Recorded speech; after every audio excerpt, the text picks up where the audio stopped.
Okay, we had a technical difficulty. Here we are, continuing again. So we're talking about pleasure, we're talking about delight, we're talking about the real, like, what's really the real pleasure in life, you know?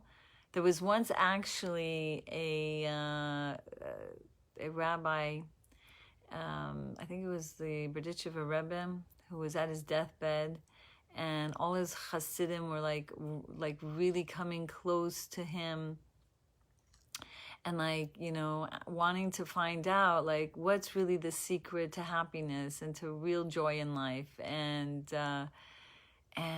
as he was there sitting on his deathbed, he said, I was once stuck in a snowstorm, and I was revived back to life. And when I woke up from being out of it for a while, there was such a pleasure, like such a joy, such a happy face of the two elderly people that brought me back to life. And when I saw the joy on their face, I said, this is what true joy is.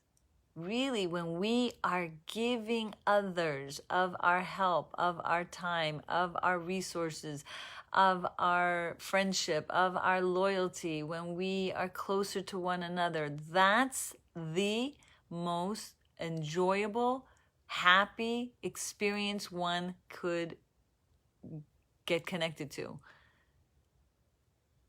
So that was his last words. That because this old couple, like, were the ones that brought him back to life, that nursed him back to life and took care of him, and they saw that they had done such a good deed, they were like beaming with joy. So just imagine so many people in the history of time had the greatest of palaces and the greatest of honor and the greatest of everything, but they felt so lonely. They didn't feel happy, and they just always were actually even depressed. So we learned up till now how to really redeem our godly essence. We learned how it's so important to create a big foundation of our better self to come more and more out in the open. And that was the prayer. And that was meditating in prayer and thinking deeply about all these concepts that we learned. But that's only half the step. That's like the first half step. The next half step is to create a balance of all these emotions so that you can go out and do a favor for another fellow. So that you can go out there as your true bestest of self that day to connect and be a lamplighter and to be helpful and to be the you that you were meant to be on this earth. So the second step, after having learned all that we learned, is learning Torah right after prayer. And I cannot tell you how critical of an ingredient this is. I always say a half-baked understanding of how to be the best that you can be will be a half-baked you. Because if you don't know how to really make all parts of you come shining forth, then you won't know the solution. And you won't have the tools to be the best you. So the next most critical factor is the learning Torah, which helps you get to that greater delight. Torah is like a drug, or like wine. It's considered like wine because it brings delight, it brings joy.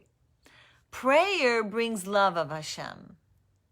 And love is a type of a joy, and love is a type of a pleasurable experience, but it's different than the ingredient of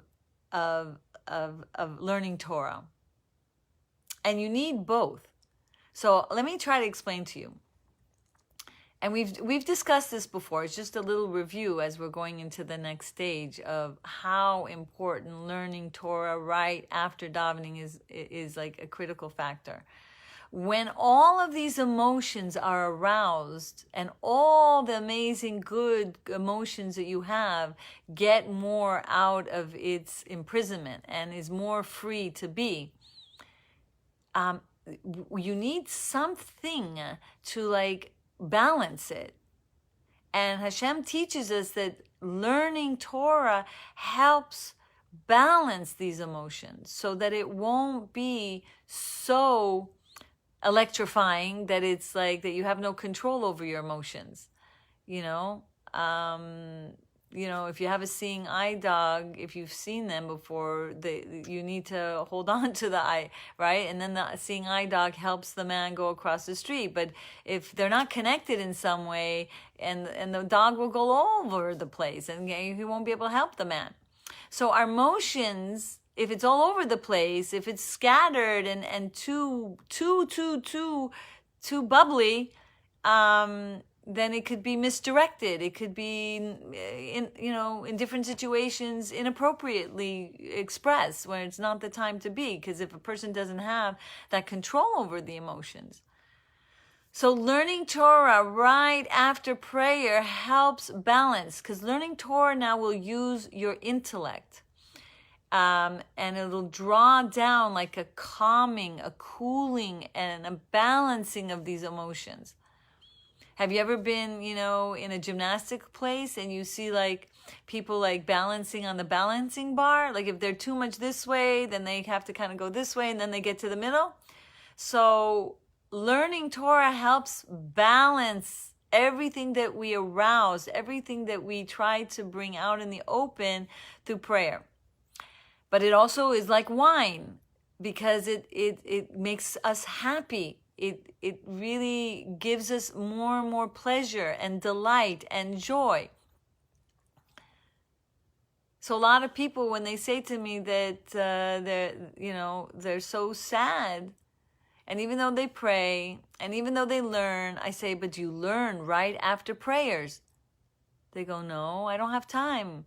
And I say, but this is, you try doing that. And then everyone has told me, wow, since doing my learning right after prayer, I feel a shift. I feel happier. I feel lighter. I feel less anxious. So this power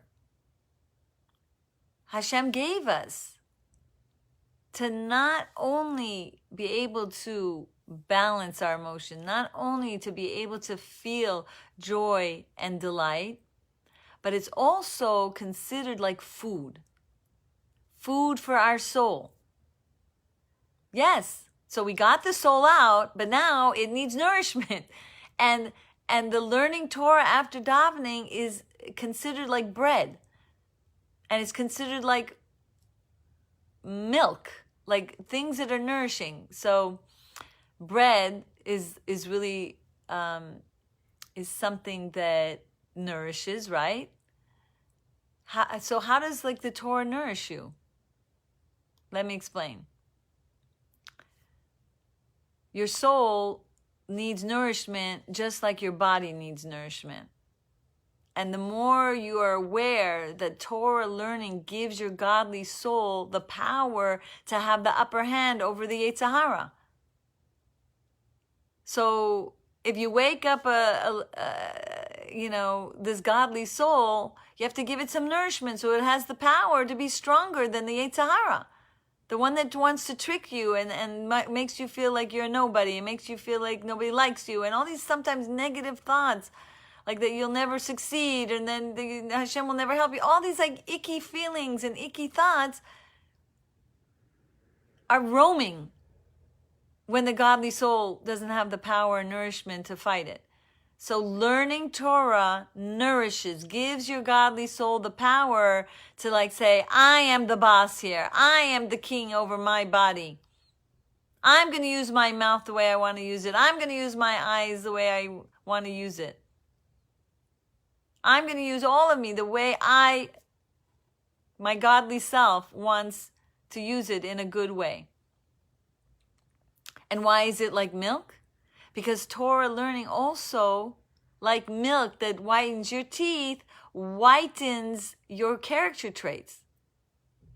It like helps character building. It really develops this more white you. Meaning, what is white? Clear, good and clear from anger, good and clear from sadness. That's what Torah does.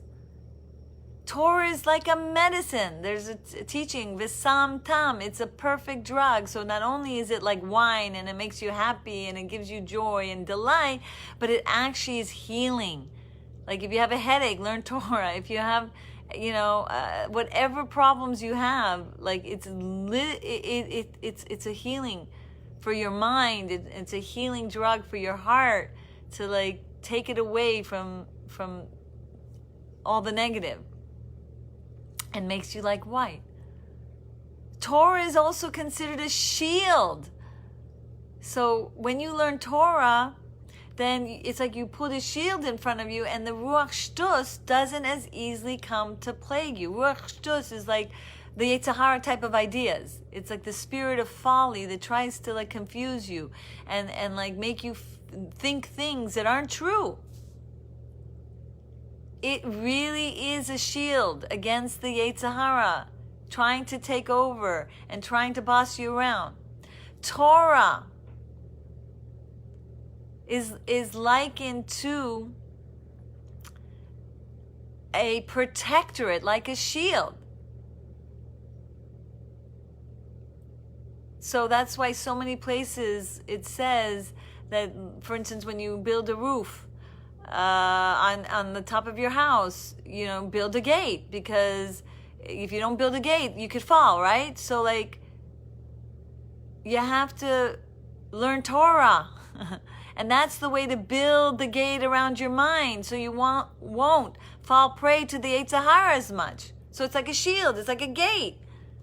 The better the gate, the sturdier, stronger gate, there's not as easily an entry of the Yetzer Hara. So remember, we were talking about the 4 things that's really, if you do these 4 things, like that, you'll have a better balanced day. So we said the first one was prayer, meditation. And now we're talking about the second, Torah learning right after davening. And that will protect you, nourish you, cleanse you, purify you, elevate you. You can reach newer and newer heights. And it doesn't have to be like a whole hour long. It could be just even 2 or 3 paragraphs or 1 paragraph. And it needs to be v'dibarta bam. Remember, we were doing the Shema class. You need to read and speak the words of Torah. Because the whole process of prayer is to open up your heart, make your godly soul ready, and then Torah can come in. So to banish the darkness of all your negative character traits and build your character traits, your positive character traits. So a lot of people don't realize that speaking the words of Torah has a grander effect than just listening to some class. Not just some class. I'm teaching a class. Listen to my... I remember one time I gave a class in 770, and I said how important it was to like pay attention to davening, and she used to just come to my class before davening, so then she stopped coming to my class. I'm like, no, wake up earlier, daven at home, do a little learning at home by speaking words of Torah, and definitely continue to learn in a public way, because there's amazing brachas when you learn in a group, and it's exponentially powerful in a unique way. So continue coming to hear these classes, but do the work at home yourself. Do the learning. Pick up, if you like Pirkei Avot, if you like anything, any Torah teachings, something about the Parsha or something about an upcoming holiday, halachas, whatever you do, say the words while learning it. and you'll start to see an even greater you. I don't know. I think I told this story before, but maybe it's good to share here because this is like not going to be on my adult, YouTube channel. But I was with my mom in Israel, and I'm telling you, to honor her, I decided to do my learning later. So that she won't miss me as much. Because, taking time away from her to pray, even though I was waking up an hour earlier to do that. But then she would wake up and she would need my help, and then I would help her. And I couldn't wake up earlier because I was like waking up 2 or 3 times a night, like, or more, and going to sleep so late and waking up so early. It was impossible. So then what happened was I started not being myself. I started like going downhill, like the person I was before I became Chabad Hasidus, before I've been doing this regimen of davening and praying and then learning right after. And I thought, it's okay, I'll honor my mother, and then later when she takes a nap, like 2, 3 o'clock, I'll learn. I'm telling you, I wasn't the same person. And it was horrific. And yes, I wasn't sleeping well and I wasn't eating well, but I'd been under those kind of circumstances before and didn't lose my cool. And then I got a letter from the Rebbe, and the Rebbe said, don't think that you should stop learning to honor your mother. I was like, oh my gosh, but I am learning, but there was something there. So I was thinking but I am learning. I was thinking, maybe that means I'm trying to honor my mom to take care of her, but I'm not learning at the right time. So I started learning at the right time, right after davening. I learned with her, and I became back to myself. And around that same time, I got that, and I'll post it later, another teaching from the Alter Rebbe that says how you have to learn after davening. Otherwise, it's dangerous. Like your emotions can be taken over by the Yetzer Hara because you aroused it so much and you didn't make a box and to keep it safe for you and lock it up, because that's what, when you learn Torah, it locks up, it solidifies, it makes your emotions yours and not let it to be splattered and splashed by the Yetzer Hara the way it wants to. And it was a huge lesson in life. And since then, I've been on a journey of a mission to get even my clients and the people I work with to realize this as a remedy, as a cure for anger and sadness and anxiety. And I've been giving it to children too and seeing such a huge difference. So again, it's all these things Hashem gives us to help us. He's giving us pleasure to be a better person. He's giving us the ability to delight in being our best self. He's giving us all these instructions for us. And so that we can delight back in Him when we do what He says, because we realize the gifts of what they are for us. But you have to be careful. Even all this is for us to be the best person that we can be. We shouldn't use it as a remedy. We shouldn't use it as our cure. Because even though that is happening, and even though it is what Hashem wants for us, for us to be a better person, but it shouldn't be for me to love myself because I'm so much nicer so I can enjoy myself, or for me to feel like royalty and dignity. The ultimate goal is for us to be Hashem's lamplighter. For us to fulfill the mission of being a better person for Hashem, so that we can help Him turn this world into a garden, to turn this world into a place of beautiful neshamas, everyone's so kind and loving, so that we give Him pleasure. So it's not self-serving. It's not so selfish. Oh yeah, give me the Torah so I can be a better person. I. No. And this we learn from the Alter Rebbe. from the story of Yosef. And his name, Yosef, is lehosif, to add. Our job in this world is to add goodness and kindness for Hashem, because we're partners. Hashem wants to give us a partnership in making this world a better place. You're needed. And these are the tools that Hashem is giving you so that you will be his partner. But not for yourself. Not because you want to feel good about yourself and you want to like... And that's why it says in that parsha, when Yosef is asked to interpret those dreams, the Alter Rebbe says that the whole idea is that don't be like a dreamer. Meaning, let's say you're doing everything for yourself, right? You're doing it because you want to be a better person and you want to feel good about yourself and you want to escape your anxiety and you want to escape your this, your sadness. And then you might get there. And then you might notice that you're going back downhill.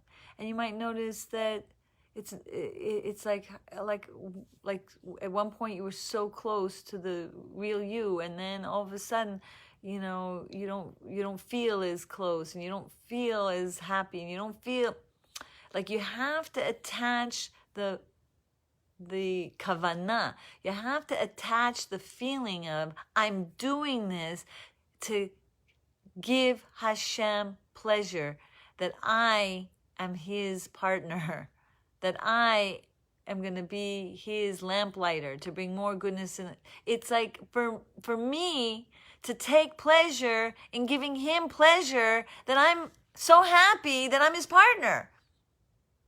But it's not like a selfish reasons.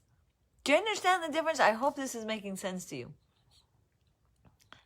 I can't tell you what a difference it is.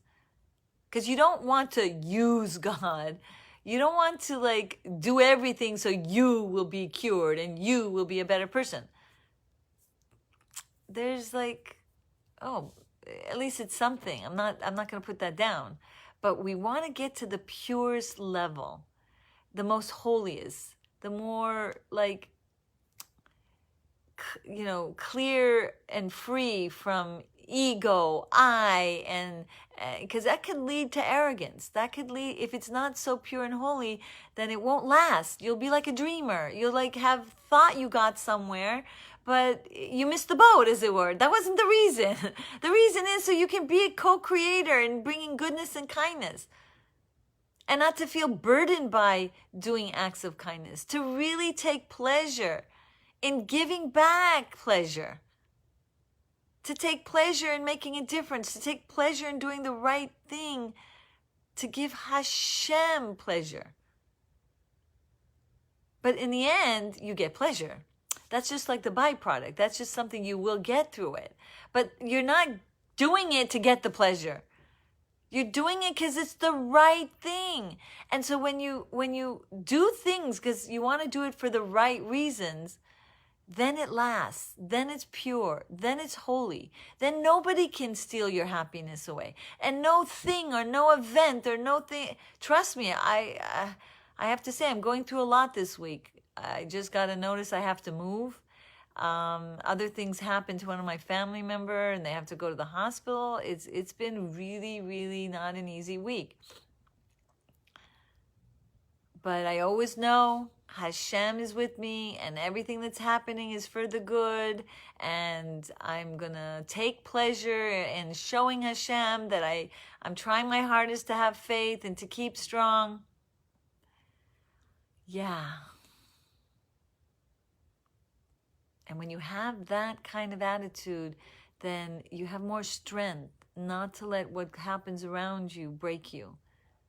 Because every step of the way, you're doing your part to be an example, to be a lamplighter, to show your best self, not for yourself. Because that's the reason you were born.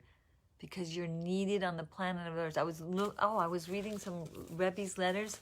Just want to read some of his sentences that I picked and choose. And the Rebbe says, do not sell yourself short. Do not underestimate your power, your capacities, and your capabilities.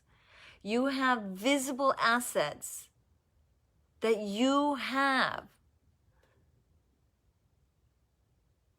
You have the ability to cope with everything. You have hidden reserves of power waiting to gush forth. To believe in yourself that you have all this.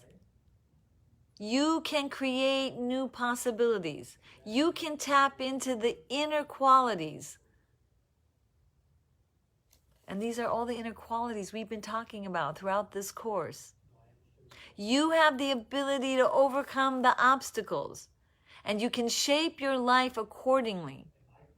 And the life around you in harmony with goodness and kindness. This was the letter I got yesterday.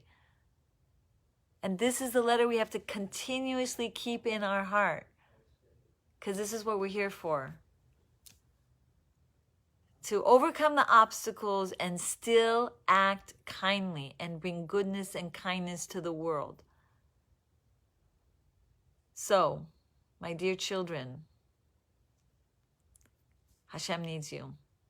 You're one of his army. Not just the foot soldier, the elite corps. And Hashem gives his soldiers all the treasures to help him win the war. And he's going to give us all the treasures to win his war. When we win over ourselves, so that we can help God win over the world. Are you ready? Are you going to be my team members? Remember, as we're about to start the next segment and we're going to do the art part, I want to announce I decided I'm doing the Brain Train book. I decided to gather pictures from women, from children, whoever wants. It doesn't have to be professional. And I'm going to do all kinds of different chapters with all the different classes that we've had. And I'm going to allow your work to be in my book.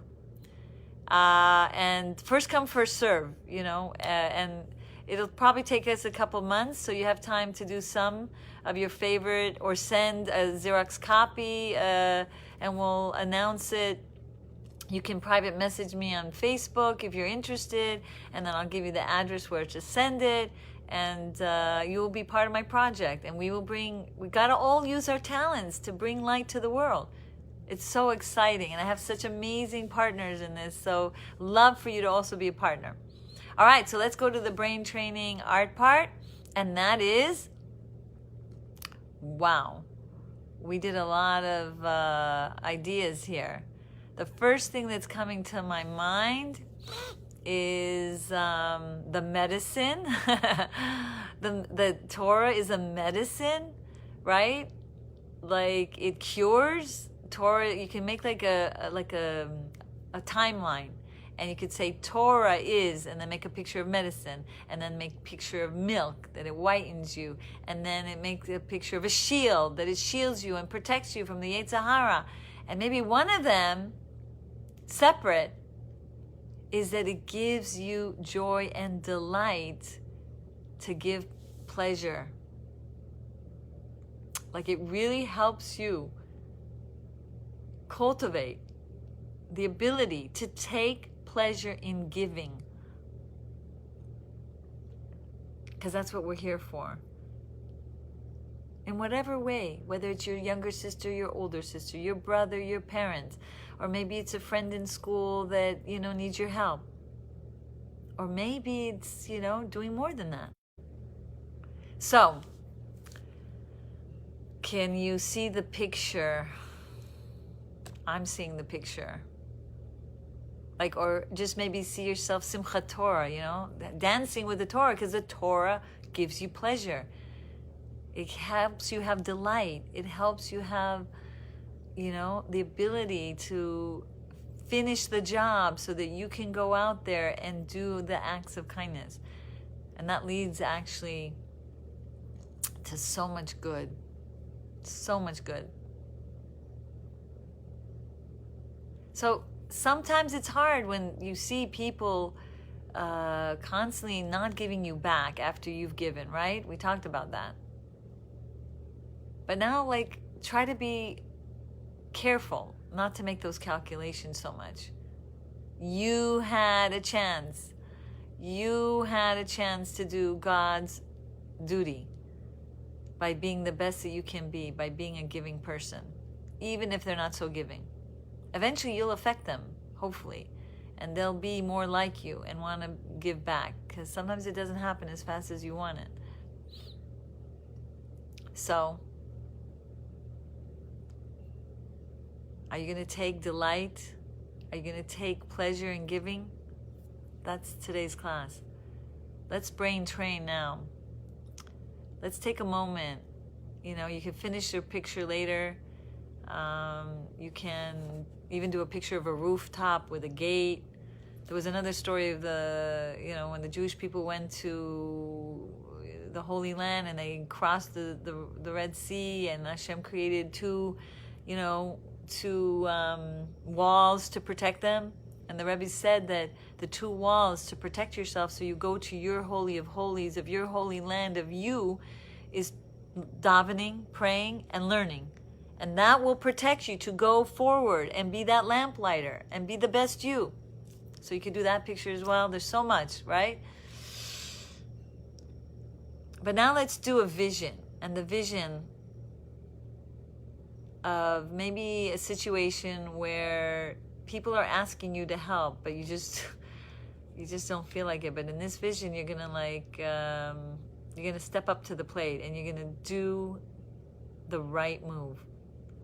And you're going to fight that Yetzer Hara, and you're going to be more helpful. And sometimes just listening to the instructions of your parents is doing like a Mashiach moment. I'm telling you, I'm a parent. I know how it is sometimes. And kids can't even understand, like, just listening is giving, and making things peaceful and calm in the home,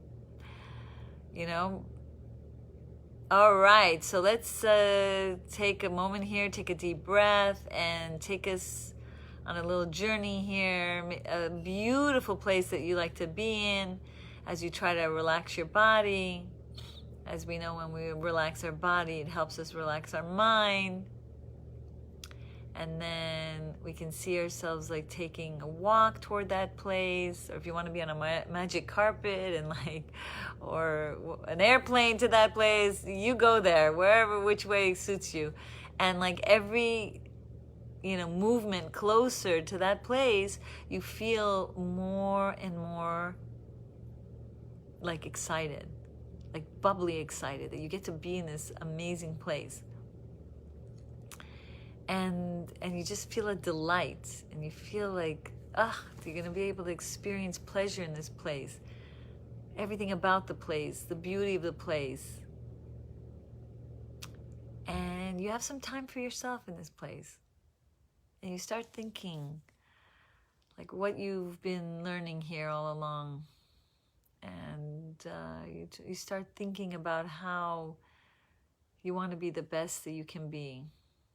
And that you want to make an active effort in not letting anything, no obstacle get in your way, no energy of other people to bring you down, and just have that self-mastery to really build your character traits.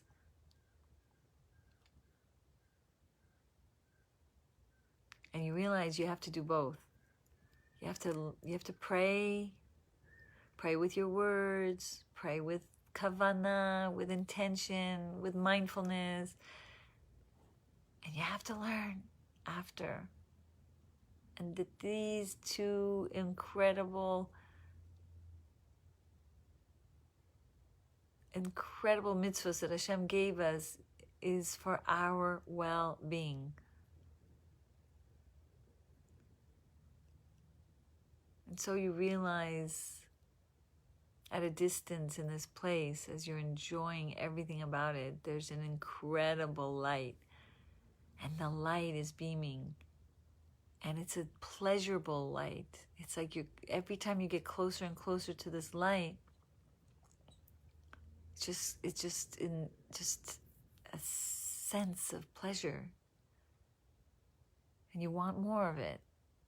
As you come closer and closer and you realize it's coming from an aron, from this like closet that has a beautiful curtain, and you're able to open it up, and there you see the Torah, and the light is beaming.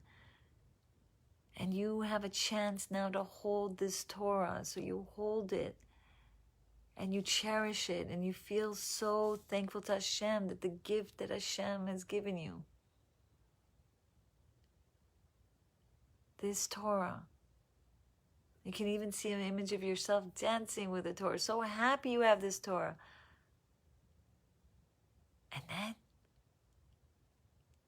you open it up and you start reading it with your words, with your voice. And it's like such a delight. It's such a pleasure. Like knowledge is power. And knowledge, when you understand things and you get things, it's so exciting. It's really a pleasure. A productive pleasure. A pleasure that's going to help you. A pleasure that's going to help you get to a new place in life. A new level of being, a new freedom.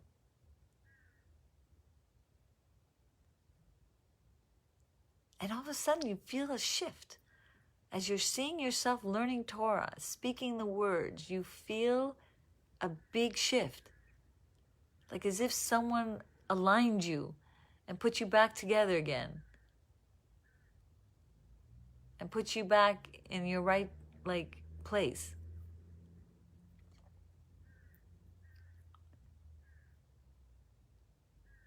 And then you're about to walk away, holding the Torah in hand always. Because you're really carrying it with you in your mind and in your heart.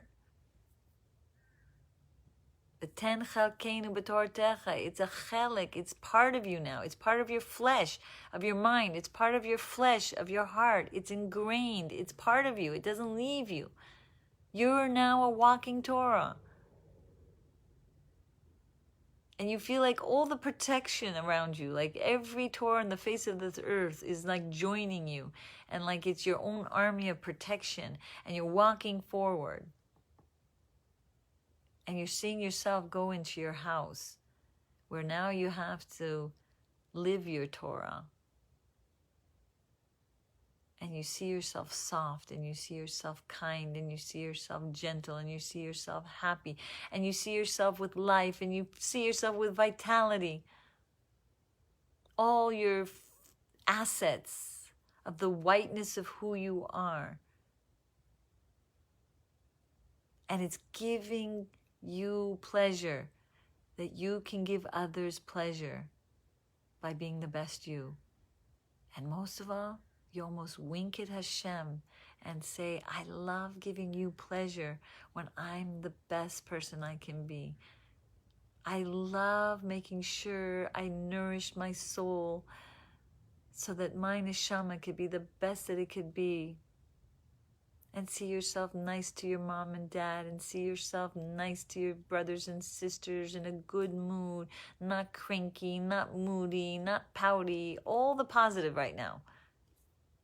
And they are loving it. It's contagious, and everyone is upbeat, and everyone sees all the Torah that's written on your face, and everyone sees the Torah of how you're walking with it in strength and joy, and they are starting to dance with the Torah, and they are starting to have fun with you and bubbly in a good mood. And all of them are taking delight and pleasure in giving back to you as well. And it's just a forum, and a quorum of just every goodness and kindness of joy and pleasure.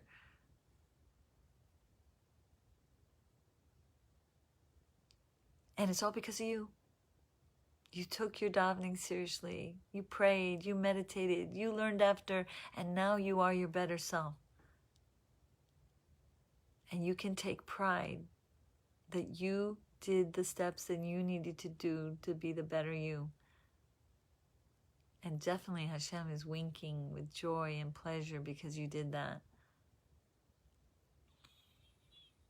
So you're ready to leave this vision, Torah in hand, Siddur in the other hand, together, shielded, protected, nourished, strengthened. And you say a little prayer, Hashem, please, please, please, please, help me. Take this vision and store it deeply in my mind. Help me become this vision. Help me bring this to reality. Help me remember not to lose Yomam V'Layla, my prayers and my learning Torah.